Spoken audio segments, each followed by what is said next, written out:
Salut mes nakamas, c'est le Doc, j'espère que vous allez bien. Oui, j'ai une drôle de gueule avec ma casquette, mais aujourd'hui j'ai envie de faire le con. Pourquoi? Pour ce top des chapitres de l'année 2017. Et petite information, le chapitre 890 ne fera pas partie de ce top. Pourquoi? Parce que même s'il est sorti en France et que nous avons pu le lire en avance, il est seulement sorti au Japon en 2018. Donc voilà, trêve de blabla, c'est parti pour le top 5 des chapitres de l'année 2017. À la 5e place, on a le chapitre 863. Pourquoi? Parce que tout dans ce chapitre est présent pour en faire un chapitre d'anthologie. Premièrement, on a l'humour. Luffy est complètement what the fuck. Il hurle qu'il est là quand Big Mom lui pose la question. Il y a Capone qui en revient pas, qu'il est avec un tel abruti. On a Jinbei en mode hyper badass qui se met à genoux et avec sa petite coupelle, il est en train d'expliquer à Big Mom qu'elle peut aller totalement se faire mettre. Pourquoi? Parce qu'elle est qu'une simple Yonkou et tout membre de l'équipage du futur seigneur des pirates n'a pas à avoir peur qu'une simple Yonkou. Et ce qui est vraiment important ici, c'est qu'on apprend vraiment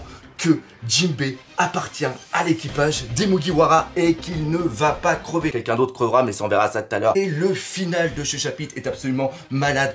Brook avec une tête de ballon qui va éclater le cadre de Mother Caramel. Personne l'a vu venir et ça, c'est magique. Ça, c'est Oda. Et donc, ce chapitre 863 est à la 5e place. À la 4e place, on a le chapitre 856, Menteur, les retrouvailles entre Sanji et Luffy. Luffy totalement déshydraté, Luffy totalement asséché, mais Luffy totalement libéré.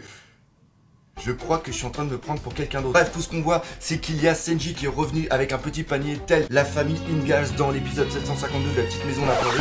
Il lui explique qu'il ne peut pas revenir dans l'équipage, il ne peut rien faire car il a les mains liées. Et là, Luffy lui envoie le truc qu'on attendait depuis si longtemps. C'est la mandale de l'amitié, la mandale qui va les réunir. Et là, Sanji éclate en sanglots tel la Robin dans l'arc Enies Lobby. Non, je veux pas vivre, je veux rejoindre le Sunny. Mais franchement, ça se rapproche. À la 3e place, on a le chapitre 884. Qui? Très bonne question, c'est Katakuri contre Luffy. Le combat qu'on attendait depuis tellement longtemps. La base même du Neketsu, de la puissance, de l'intensité dans les coups. Et enfin, Katakuri qui s'en prend une dans la gueule. Et ça fait du bien. Je ne sais pas, c'est comme si que vous aviez quelqu'un qui était tout en haut de l'état avec un air arrogant et que quelqu'un viendrait lui foutre une grosse mandale. Et bien là, t'as tout qui vient en toi, qui vient ressurgir. Et ça fait du bien. Bref, il manque plus que des cheveux bleus, une transformation et un caméra. Et DBZ est totalement enterré. Ajouté à ce chapitre en plus la super punchline de Sanji et aussi l'arrivée de Pecoms. Bref, un bon chapitre. À la 2e place, on a le chapitre 879 avec la mort certifiée de Pedro. Ça y est, Pedro est bien mort. Alléluia.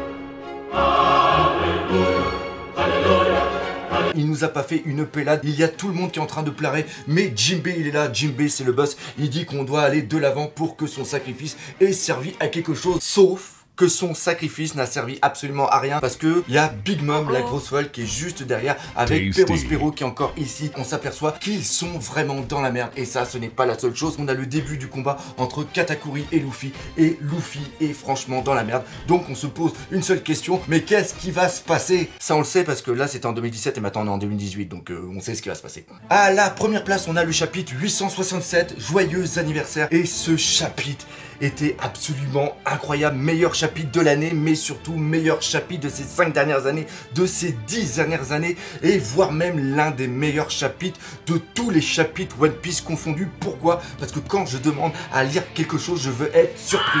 Et là, putain, mais qu'est-ce que j'ai été surpris. Quand il y en a plus, il y en a encore. C'est un truc absolument de dingue. On commence par Big Mom à l'âge de 6 ans, qui arrive à rétamer la bouche de 2 géants. Bon, d'accord, c'est des vieux, mais merde, c'est des géants vieux. C'est génial, elle a 6 ans la gamine. Après, on apprend que Mother Caramel est l'ancienne détentrice du fruit du démon, le Sora Soranomi. C'est complètement fou. Et ce qui est encore pire là-dessus, c'est que Mother Caramel, c'est une saleté de...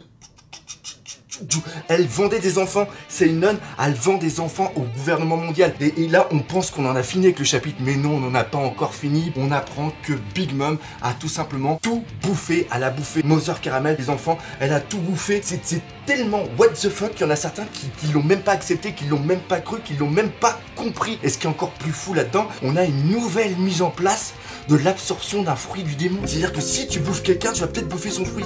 C'est du cannibalisme à l'état pur. Et ce qui est peut-être plus beau dans ce chapitre, on commence à avoir de l'empathie pour Big Mom, cette folle, cette tarée, cette timbrée. Et ben, tout compte fait, c'est qu'une petite fille qui est prisonnière dans ce corps. C'est ça qui est beau. C'est ça One Piece. Et c'est pour ça que j'aime ce chapitre, parce que ce chapitre, il est absolument... Et je sais pas.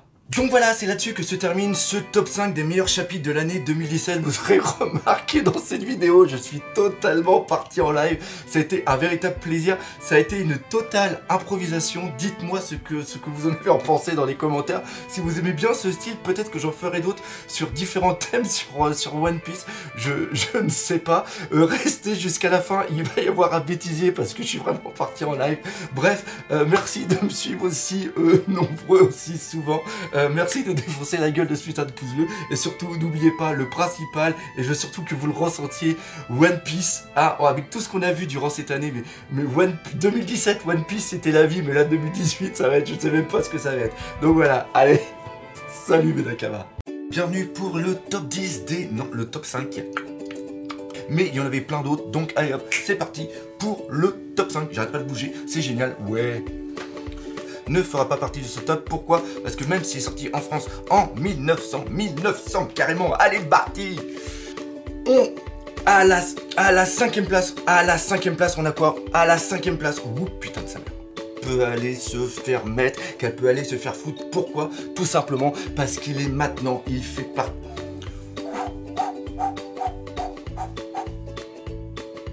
qui tire une tête absolument métaphysique qui va rester dans les annales. Métaphysique, n'importe quoi.